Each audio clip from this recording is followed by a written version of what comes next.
thriving. Oh yeah, I'm living my best life. Hello and welcome to another episode of A Lot of Alexis. As always, I am so glad that you are here. And today we have a very special guest. You've met my sister Abby, and now it's time to meet my sister Amber. So Amber, welcome to the podcast. Hi. Hi. Amber and I have a very cool backstory from day one because we are 16 years apart. Yeah. I don't know if you know many siblings that are that far apart, but that's a really big gap. None of my friends have siblings that are that far apart. Yeah, so we have a pretty cool story. We're just unique. We're like that. So I was 16, obviously, when you were born. So that was really cool because I was at this point in my life where now there's this baby in the house. And how cool is that? Like, imagine you're 16 years old and you have a baby sister. Like, that's so cool. Also on my end, like, none of my friends had baby sisters. It was so cool. So I was at the age where I had my license and we did everything together. You may not remember. I do remember a couple things, but I'm going to wait until you're done. Okay. Yeah, core memories, even from a baby. Yeah. It was a time where on the weekends, Dad and Abby were always at soccer. And Mom was always at work. So it was you and me, baby. We had a time. And I know you know from like pictures, but I would take you everywhere. We would go to breakfast together. We were out of the house, on the town. I was like a teen mom. I would just pretend that I was a teen mom.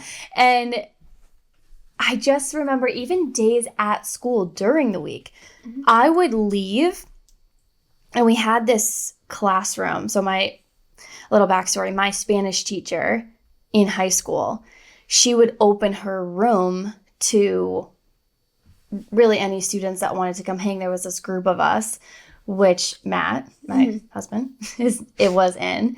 And so you were even around Matt as a little baby. And we would leave school. I would come get you from home. I remember being in her classroom. Yeah. And I would bring you and we would just hang out like at my high school. And we'd play music and we'd watch you dance and you'd be walking around. And I don't know, it was just to capture it. It was just a one-of-a-kind relationship. And it was really fun to just bring you everywhere. And not everybody has that story from when they're 16 years old. So we had a lot of like really special times. And you know a little bit about maybe not just a sisterly gap, but now you went for Kallie. Yes. Yeah, you went, and it's the same age gap as me and Abby. Right. So our middle sister and you have the same age gap as you and my daughter, your niece Kallie. Talk about full circle. How does it feel to be at the time you were 10 when Kallie was born? Yeah. How does it feel to now have that age gap and be a role model for her? Well, I feel like I can kind of take after Abby like she was when I went to Dad's house with me. Like, she would, like, with you, but, like, 6 years earlier with her, she would take me everywhere when she got her license. And, like, if she ever had, like, someone over, like, they wouldn't just be her best friends. Like, they would be my best friends. Yeah.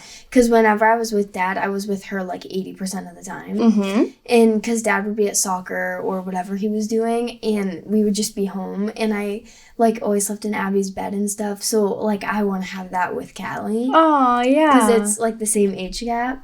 So, yeah.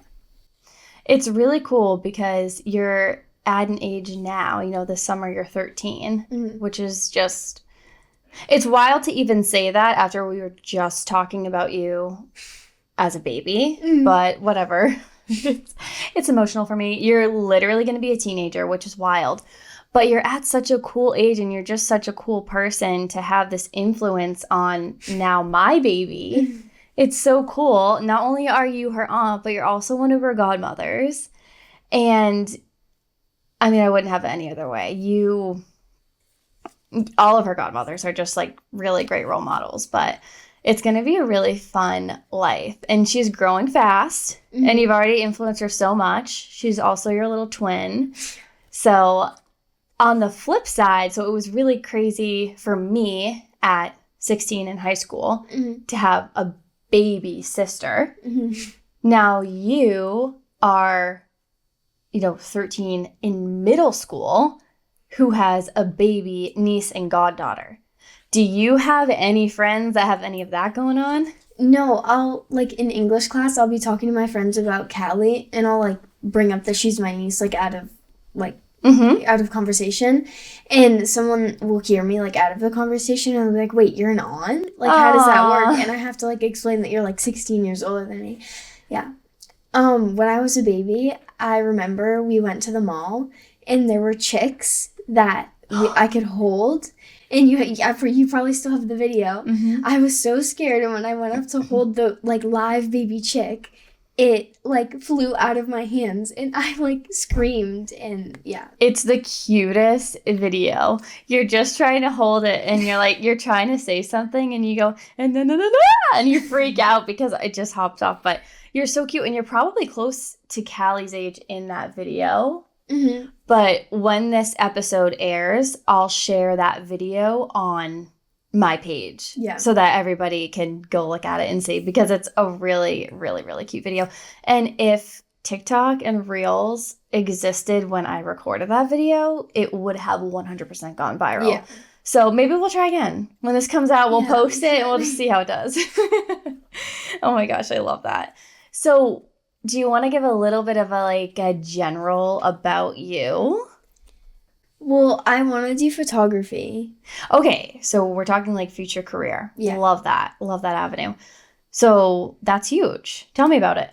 At Callie's birthday party, I think it was, Abby and I were talking about, since you do hair and Abby could do Botox or something with her classes that she's going to be taking, and I could be the photographer for them. We could all have our own little business, so that would be really cool.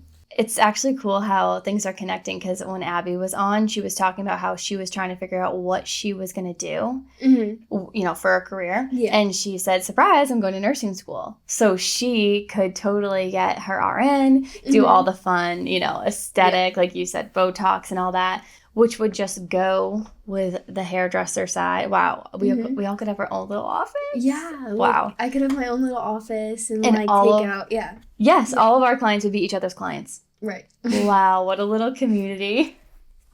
I love that. One thing I admire about you is how you try so many sports. You do something that I didn't get to do, and you just try, and you give everything your 100%. Let's talk about some of the sports you've done, if you want to. So when I was younger, I did horseback riding and gymnastics. And I did gymnastics from when I was I think 6 to 9. And then I did horseback riding from when I think I was 8 to 11, I think, because it was for 3 years, so it could have been somewhere there. And I think I wouldn't go back to them, but it was definitely really fun, and I think it kind of made, because I still have some of that flexibility that goes into the sports that I do now, so I think if I wouldn't have done gymnastics, I wouldn't have had some of the skills that I have now in my new sport, so I think it was really cool that I did that. And last year I did wrestling. That was crazy. You were so good. I hated the practices. The meets were actually fun because it was different people to wrestle. But me and one of my other friends were the only 2 girls doing wrestling. Right. And she was a grade ahead of me. So she's obviously bigger than me. Not fat bigger than me, but she's more grown than me. So we weren't in the same weight class. And it was I only had to wrestle boys, and since she was older, she could get in the only she had to wrestle girls, and I had to be stuck in the girls and boys. Right. So it was mostly boys that I wrestled, but I think at the, like, big meet, I don't know what they called it. Yeah. At the end of the season, I think I got pretty far into the thing. Yeah, you did. You did amazing. And then but the kid I wrestled was, like, acting like Tarzan before the wrestling match. Wait, that was so remember scary. that? He was, like, banging his chest before the race, like, pacing. That was terrifying because we were on the sidelines hoping that wasn't who you were going to wrestle. I know. It was genuinely terrifying. He wasn't even that good at wrestling. He was just scary. Yeah, I already knew. And he was strong. I was like, there's no way I'm gonna beat. You know, because I do remember watching it and I could see your demeanor. Like, you literally just flopped. You're like, I was like, it's I'm not worth even gonna it. try. It's not worth getting a million scars on my body for Tarzan. And it's so sad because you were so close, but I could just see your body. Like the second to last. You were like limp. You know when a dog has like, or you know, an animal has like a bunny and he's shaking it around, it's dead. I mean, it was kind of close to that, but it was good. And you went so far in because you did that. Did you do that more than 1 year? Or did you just do that 1 year? No, I did it in 6th grade. That was it. Yeah, that improvement that you made from start to finish. And like you said, doing gymnastics definitely helped that. Just almost like the strength and flexibility and how you can move your body. It definitely helped you. Yeah. But how cool is that? Like, that's 3 things already. You've also tried, what, basketball? That was quick. I did a basketball camp, for like a week. And like twice in the summer. Noted, yeah. Yeah, I think, that was it I did for basketball. But I've always, like, enjoyed, like, dribbling it. But I could never imagine actually doing it because of, like, the traveling and the double dribbles and stuff. I can't, like, follow. Yeah, but you tried it. Yeah. I mean, all it took was a camp. You tried it, and you're like, okay, cool, don't want to do it. So then you moved on to cross country? Mm-hmm. Yeah. Cross country and track are probably my favorite sports that I've done. Oh, really? Yeah. Because I definitely like track better because it's flat. I don't like the trails and stuff for cross country. No, you do not. I hate them. Do you want to tell the story of, it was probably your first or second practice where you took a tumble? Oh my gosh. So my first cross country practice ever. Yep. It's not even before the school year starts. It's the same day as orientation. And I go to track practice in, like, my biker shorts and my tucked-in t-shirt. And I'm like, so excited to run. And I'm in the back because I've never done cross-country before. And one of my coaches in the back is just, like, running with me. And I tripped. And fell. On a tree stump and, like, ate a rock, I think. I am pretty sure a rock. I digested it.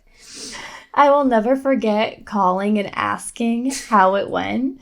And you're like, well, it wasn't exactly good. But you still had this determination to go back and do it again. And then you crushed the entire season.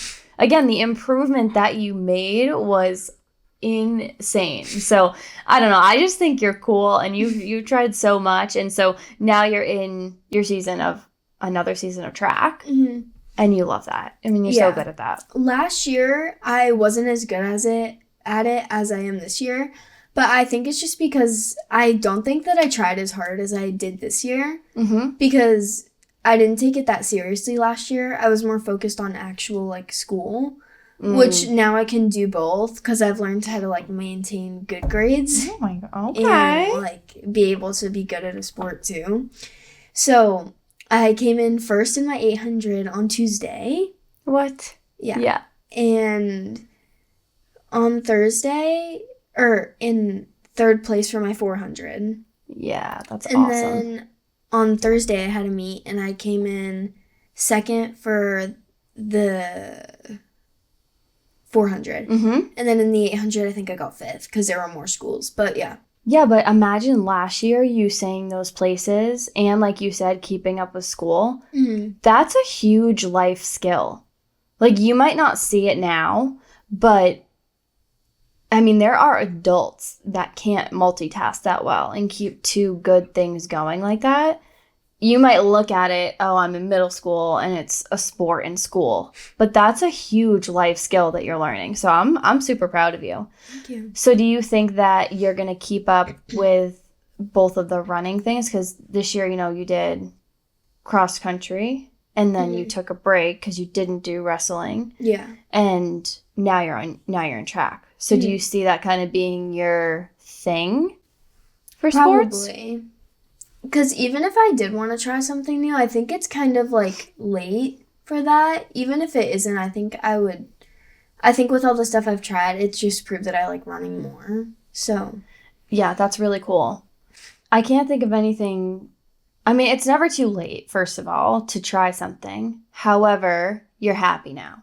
And you were happy, like you said, you did gymnastics for years and then horseback riding for years. You could do running for years and try something else, or running could be your thing. You could literally get a scholarship if you go to college for running. Like, it's just so crazy. I talked about this before. When you're in school, I guess I should ask this as a question. Do you see, I guess, life after school? Do you think about it, or do you feel like you're in this bubble? Because I was saying when I was in school, I felt like I was in this bubble and I couldn't ever see life outside. Like you just said, you want to be a photographer, which is already thinking beyond school. But when it comes to like friendships and sports and grades and all of this stuff, I used to feel like if it was not good now, it was determining my whole life. Do you feel like you're different in that? Yeah, I feel like I can tell whether by like traits of people that I'm friendly with or friends with, if they're good for me personally, like internally in the long run. And I feel like I have a good circle of friends. You do. That I could take on with me. So, yeah, and I could also do photography for anything. I would love to do photography for the aquarium. Oh, wait, that's so cool. Like in and outside of the water, but that would actually be really scary to be in the water. Yeah, but you would go through so much training. You'd be fine. Yeah. Do you feel like you can see outside of school, like the bigger picture of life so much because you have such older sisters that are in that part of their life? That might be a part of it. But I think I've always like thought ahead more than like been in the moment about it.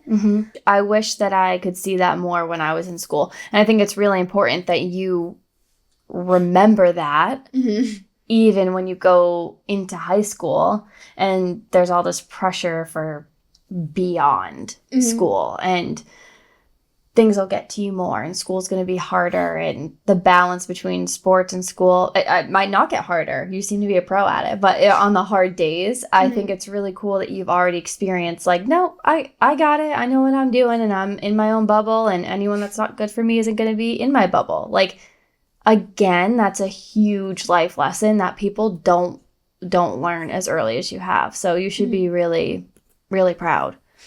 Do you like middle school? Yeah. I think with like my generation, like boys specifically are like way more immature. That's not new, honey. Than like Yep. than like girls. Yes. Or like me in general. Yeah, Because you're very mature for a girl. Let alone, yeah, that's not new, honey. Boys have always had to catch up a little bit. Yeah, they're just like very odd, to like say the least. I think it's not just boys. Like there are girls that still clearly need to find something Themselves. Yeah. Yeah. But that's their business. Yeah. Not my circus, not my monkey. So. Oh, okay. She's wise. Yeah, honestly, I feel like that's that's something that our generations actually have in common. And it's middle school. Like, stereotypically, middle school is the time for awkwardness and immaturity, and you just defy all of those odds. So you might not understand that, but you do because you see it. But I love, especially as your older sister, that you know who you are. And I remember coming home from middle school every day literally crying because people were so mean, because I let people get to me like that. So I couldn't ask anything else for you than to be exactly where you are now, just confident in yourself. And I mean, I'm sure there's days maybe where you feel not 100% that, because everybody has those, but I never see it. You handle it so well. So everybody, all of my friends, all of my clients that know you, some of my clients are your friends, like, everybody just talks so highly of you, and they can't believe that you're the age that you are. And it couldn't be more true. Like, you are just a rock star. And going back, I'm just so happy that Kallie has you as this role model, because, soon enough, just like how quickly from when you were a baby to now you're in middle school, she's a toddler and she'll be there someday. I want you and Abby to be able to give her that backbone if she is more like me, and at the age that you're at is a little more sensitive to things going on around her. So I love it. Okay, so I do have some funny things I need to ask about middle school, because I genuinely don't know. So I saved it for this little hurrah. So are there still school dances? Yeah, they're not as, hyped anymore. Okay. The one that I had last year, the, 6th grade social, I think they called it. Yeah. That, everybody went to, but this year it's more of, a dance, and people didn't really feel interested in going to that. I think, 20 people went in the whole grade. Do people still ask people to go to the dance, even though there's only, a few? Oh, yeah. Okay, so... Or it's if someone's, dating, it's, automatic that they're going. But... And so what's, dating in middle school like? I don't really know. It's, it's different for everybody. Okay. There are people that, are, really corny about it, and there are people that are just, normal about it. Okay. It's, difficult to explain. It's just, that's okay. Yeah. You don't have to explain it. I feel like I'm picking up what you're putting down. Is there still, hand holding in the hallway? No. Oh. They've taken that, way more seriously now. Hand holding is more of a serious thing? Yeah, if two of my friends are holding hands in the hallway, they don't care.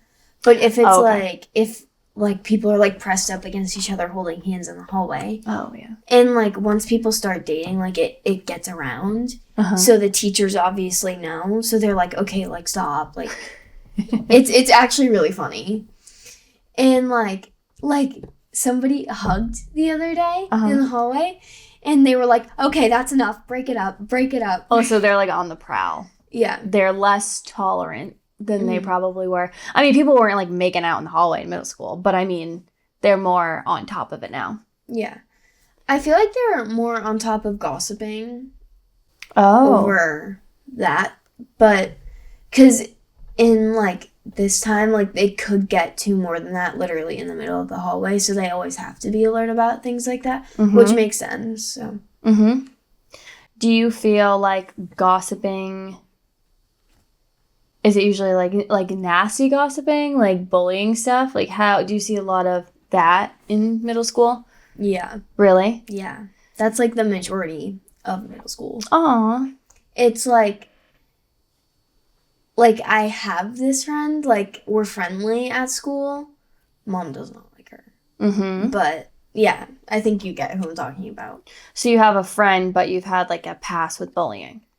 Yeah. And I think it's also, I've gotten into situations where it's, talking behind my back or, talking behind her back and like other people. It's just like everybody. Mm-hmm. And I think once you get sucked into a situation like that, you really know who you can trust and who you can't trust. For sure. Yeah. So you've fallen, because of who you've been friends with, you've fallen into it a little bit. Yeah. Like, obviously you're not being mean, No. but you've fallen into the ritual of a little bit of like the gossipy, talking It's behind kind the of back. automatic and you can't really help but do it because literally everybody's doing it. It's like a natural thing. It just is comes. human nature to, I mean, it's also like conversation. Like the line of having a conversation and like telling a story and then it being gossiping is really a hard, it's a line that you kind of like teeter-totter. But then it doesn't necessarily mean that you're being mean. That's like a harder line to cross. And I feel like so many people choose to cross the line. And then in my opinion, I feel like that's when it's bullying. Because I personally don't feel like if you're talking about, I guess you call it gossiping, I don't feel like that's bullying. But if you're saying it in like a nasty, mean, like derogatory way, right? Like that's bullying. Yeah. Well, that said, I feel like that was there definitely apparent when I was in middle school too. Obviously, like I literally came home a lot of days crying. But I do feel like it was more direct. Like people would just say stuff right to you instead of, oh, the he said, she said. But everybody's experience is different. Like it really could have been that for a lot of people and I just wasn't seeing it. But also the story of the girl calling you a biatch to your face, that was wild to me because I genuinely think it's hit a new level where like I don't remember. I mean, people swore, whatever. Yeah. But calling people names like to their face, because you're also not like an extreme person who fights and whatever. Like there's always that group of people who like get in fights, who have the choice words, who are yelling in the hallways. Okay, fine. But you're just like a normal chick with your friends in chorus class, and she literally feels the need to turn to you and call you that. And I just thought that story was wild to me. What's the status of that now? You obviously don't need to use names, but what's the status of that? We're okay. It's like, it's not somebody that like I would consider like my closest friend anymore, but it's honestly, people can get wrapped up into that like very easily. Once they're like riled up, they can stay that way for a while. Right. And I feel like she just got caught up in that. Another maturity thing. Yeah. Which is okay, but it's also not at a certain point, which she kind of reached that point where Yeah, she kind of crossed that line we were talking about earlier. Yeah, like teeter-tottering, no. Like, no, she's over. But that's where you being more mature comes into play, because you're like, okay, whatever. The way that you told me that story, it was so funny because I could tell that you weren't bothered by it. Like if I were telling that story, I would have come home and been upset and it would have been a whole different thing. But you telling the story like that, it was funny. like it's honestly, it's like fan behavior. Is what? It's fan behavior. Okay, so now we're getting into the slang. Let's just jump right into it. We're into the slang. What does that mean? What's It's fan? Fan, F-A-N. Yeah. What's fan behavior? Like a fan, like they're just so obsessed with you that they feel the need to be that way. Okay. And behave that way. Which it's not like that anymore. Like we're okay now, but that was crazy. Right. No, you're just using it as an example. Yeah. So, okay, so that's like when I would come home and mom would say, "Oh, they're just jealous. They're just jealous." Mm-hmm. Right? So you're saying someone's so obsessed with you, wants to be you, essentially? At least, like, in the moment, yeah. Because it's, like, if you feel the need to, like, portray that onto somebody, it's like, why are you thinking about it that much and putting that much True. I don't know the word for it, but like putting that much into it. No, To I totally literally understand. Scream at me across the room and call me that. Like, it's insane. And she didn't even have a valid reason. Like, if I explained the situation to one of my friends and it made you look bad because of what you did and how I explained it, that's not my fault. And I'm sorry it makes you look bad, but that's not me talking bad about you. It's how you handled the situation, and that's not on me. That's literally the line that I was talking about earlier. This is, it could be gossip, but I'm just telling a story and you happen to be in it. Yeah. Yeah. Another thing, well, actually, since we're on slang, because I have some questions. So, what is Riz? Am I saying it wrong? No, that was just really weird to hear you say that. Oh, okay. Like, yeah, because I have no clue. Yeah. I don't really know how to explain it. It's like... You can use it in a sentence if you'd like. It's like flirting, but like... It's like flirting. Riz is like flirting. Yeah. That's basically... So Riz isn't something that you have. You don't have Riz. But people do say that, like, I have, like, max Riz. Okay, and that's your ability to bag the huzz. Yes. Okay, so your potential of getting the person you want. So, like, I don't know if you've seen Love Island when they say, like, banter. Like, you're flirting, like, you're yeah, okay. Another thing that I think is wild is that they send you home with your laptops, like your Chromebooks. Yeah. I have not asked you this yet because I wanted to wait for this moment. Do you have textbooks? Like in school? I guess, like, are you ever having a heavy backpack because you have textbooks in it? They're not textbooks. They're like regular notebooks and binders, but there's so many of them. Oh, okay. So you have, like, the honkin' backpack. All right. But the textbooks are, they're in school. I guess maybe they did stay in school. Sorry. No, go ahead. The textbooks are, like, only in English, and they stay in the English room. We use them, like, maybe once or twice a week. Okay, yeah. So you don't use them a lot. Oh my gosh, I remember lugging that thing. But yours does get heavy with all your binders and stuff. So I guess that's kind of the same. Which brings me to lockers. Okay, do you still have top and bottom lockers? What locker do you have? I have mine in the pod that isn't being used for like an actual pod anymore. Right. It's where all the reading classes are for every pod, and then like one extra room for like health or art or whatever. And it's actually better. I have a bottom one, but I don't really use my locker. I think there's like a hoodie in there from like the second quarter. You don't use your locker? No. I mean, sometimes I put my lunchbox in it and then I come back down before lunch, but... What do you do with all your stuff? I just keep it in my bag. Okay, that is wild to me because we were never...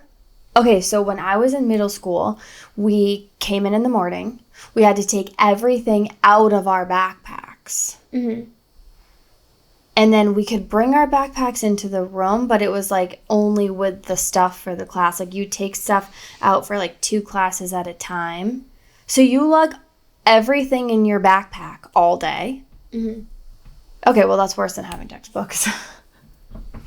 I mean, I've gotten used to it, so it's not a big deal to me anymore. Yeah, but they're big. And so not everybody in class just has this honking thing with them. Yeah, that's crazy. I used to think that I wished it was that way because I would forget stuff in my locker and then embarrassingly have to go back. Like, teachers did not like when you forgot something. They were like, get with it.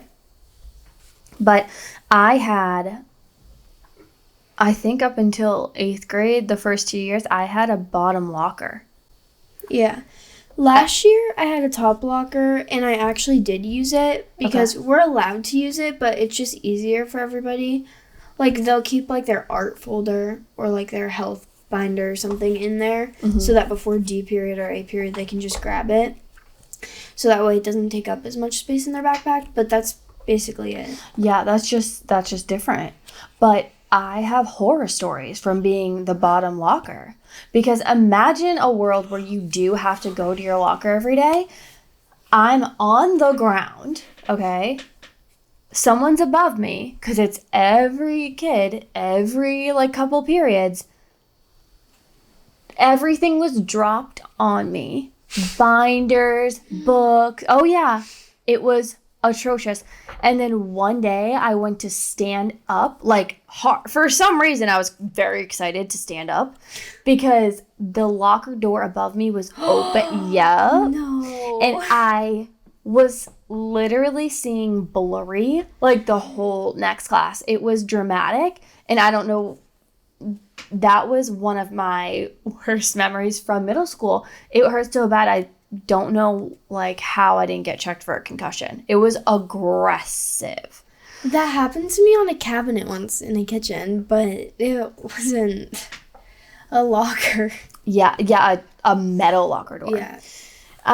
Another thing that's so different is like the fashion, obviously. That's not just like specific to middle school, but you know me, I would not touch Crocs with like a 10-foot pole. I'm sorry, it's just how I feel. If I went back on it and started wearing Crocs now, I'd be the biggest hypocrite. So I think they're so cute on you and everyone that honestly, everyone that wears them.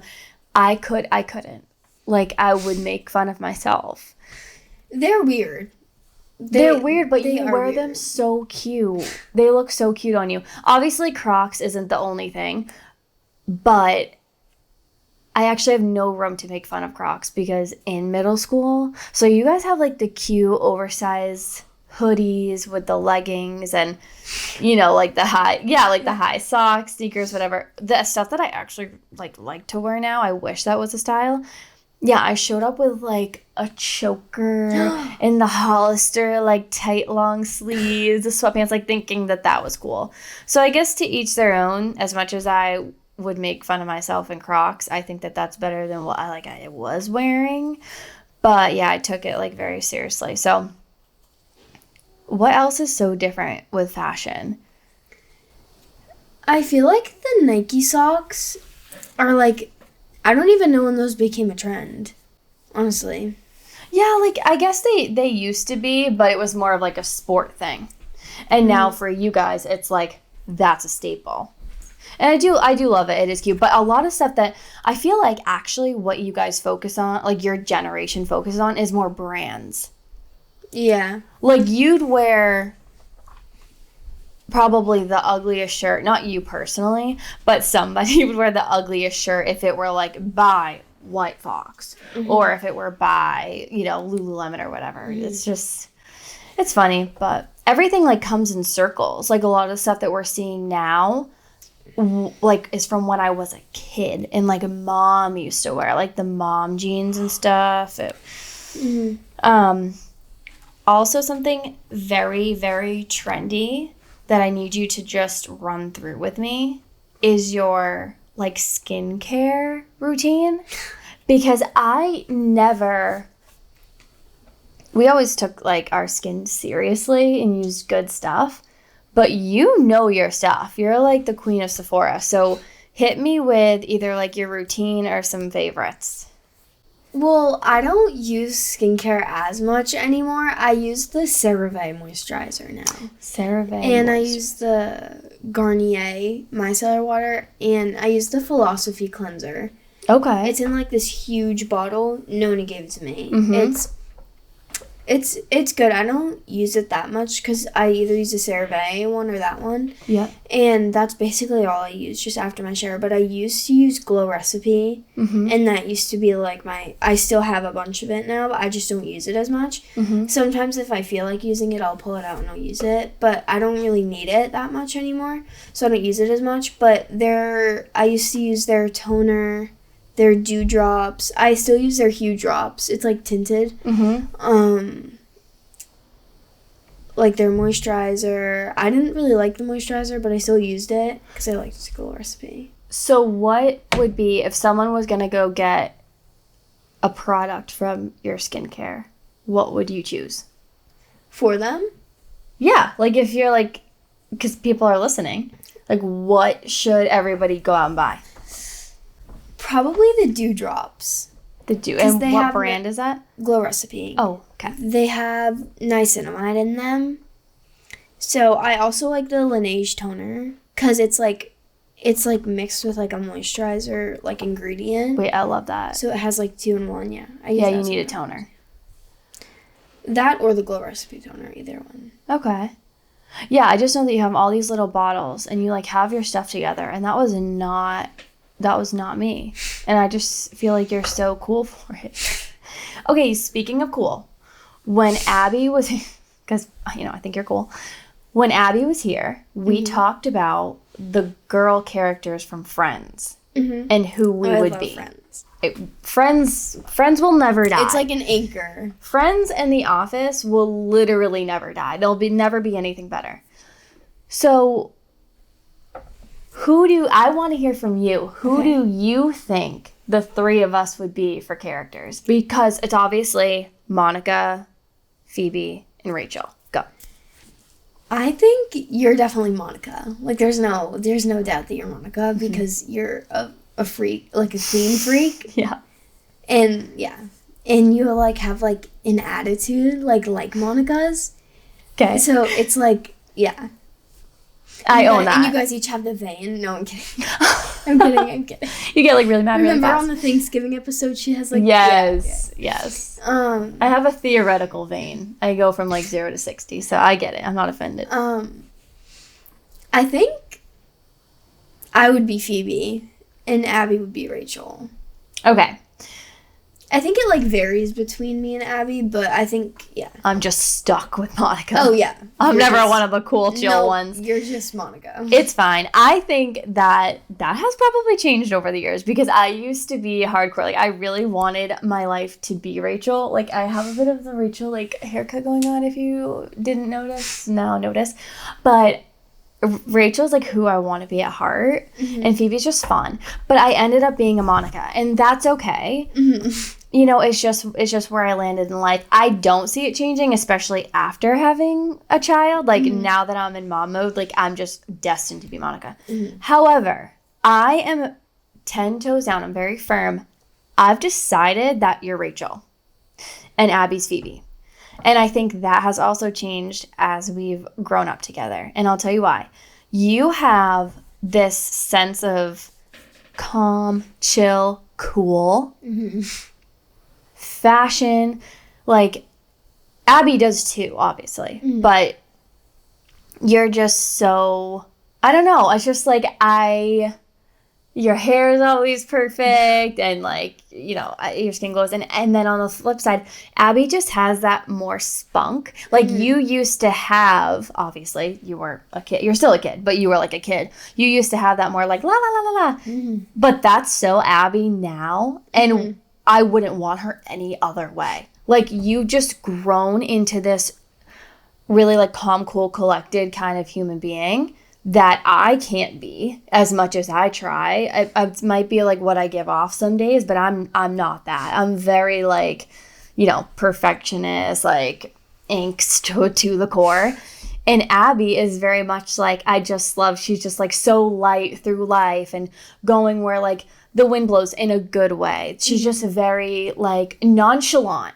She's nonchalant, you're calm, I'm crazy. That's just it. So we came to that conclusion when she was on, and you kind of got there. You were like, you guys were interchangeable. But what do you think about that? I think that's like right, but it also can like, it depends on the day. Okay. Like I could be a Phoebe, like Abby could be a Rachel. You're just stuck. I'm just stuck. You're just Monica. Being Monica. Okay. I also think that it's cool that you thought that I was Rachel because I've lived with you and I've lived with Abby, like at the same time too. So it's like, and Rachel lived with both of them. Oh yeah, so you're like connecting it to the show. Yeah. You're like, I am Rachel. I lived her life. Oh, that's so fun. Okay, I love that we came to that conclusion. I am definitely gonna need you to come back because I feel like there's so much that we have to talk about. I mean, I don't plan to stop podcasting anytime soon, so you're gonna be on a lot. But I don't know. You're definitely gonna be a permanent guest because my mind is racing with like all the things that we could talk about. Yeah, I think it was really fun, and I do want to come back because this went by really fast. So. It went by really fast, and we have so much more to talk about. Yeah. So now to the important stuff. Follow me on socials. On Instagram, it's at A Lot of Alexis Podcast. TikTok, at A Lot of Alexis Podcast. And if you're here, you know where to find me. But we have YouTube channel, Spotify, Apple Podcasts. Tell your friends, share. I want this podcast to go on forever, so it's all word of mouth. Love you all, and thank you for being here with Amber and I, where there's a lot to say, a lot to do, and a whole lot of Alexis.